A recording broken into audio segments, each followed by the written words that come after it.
আজকের সংবাদ সম্মেলনের মূল বিষয়বস্তুটা হচ্ছে যে আমরা একটা petition Nobel peace prize award কমিটিতে পাঠাবো ওনার ডক্টর মোহাম্মদ ইউনূস যাতে ওনার নোবেল প্রাইজ যেটা অ্যাওয়ার্ড যেটা পেয়েছেন ওটা যাতে রিভোক করে দেওয়া হয়। যদি কোনো কারণে রিভোক না করা হয় ওনাকে যাতে কন্ডেমনেশন করা হয়, ওনাকে যাতে সমালোচনা করা হয়। আর আমি যেটা ডোসিয়ে যেটা তৈরি করেছি এটা আপনাদেরকে জানানোর জন্য যে আরও 50টা মানবাধিকার সংস্থার কাছে এটা পাঠানো হবে, এটাও জানানোর জন্য আপনাদেরকে। কারণ বিশ্ব বিবেক এখন জাগতে হবে।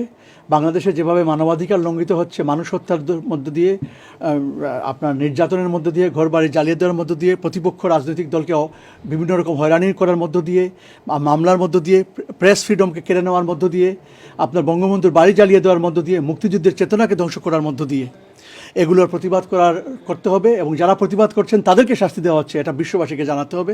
এগুলো থামাতে হবে মানুষের অধিকার প্রতিষ্ঠা করার জন্য, মানবাধিকারের জন্য।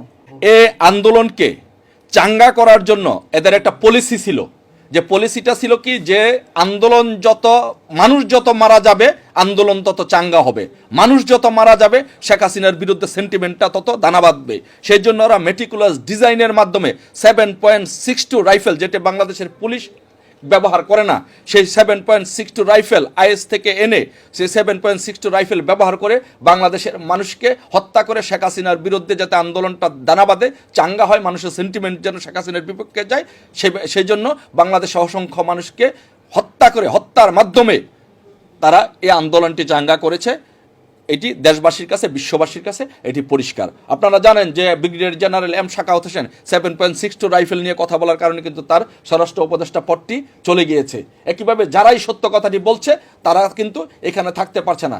আজকে আপনারা দেখেন, আপনারা খবর নিয়ে দেখেন, আপনারা সাংবাদিক অনুসন্ধান করে দেখেন যে বাংলাদেশে কোনো পুলিশ 7.62 রাইফেল ব্যবহার করে কিনা। এই 7.62 রাইফেল কোথা থেকে আসলো? এই 7.62 রাইফেল আইএস ব্যবহার করে, পাকিস্তান ব্যবহার করে, বাংলাদেশ 7.62 রাইফেল ব্যবহার করে না। সো এর থেকে এটা প্রমাণিত যে শেখ হাসিনাকে বেসিক্যালি ক্ষমতা থেকে উৎখাত করার জন্য 7.62 রাইফেল দিয়ে এই আন্দোলনের সময় আন্দোলনটাকে চাঙ্গা করার জন্য, ধানাবাদ আনার জন্য এই মানুষগুলোকে হত্যা করা হয়েছে।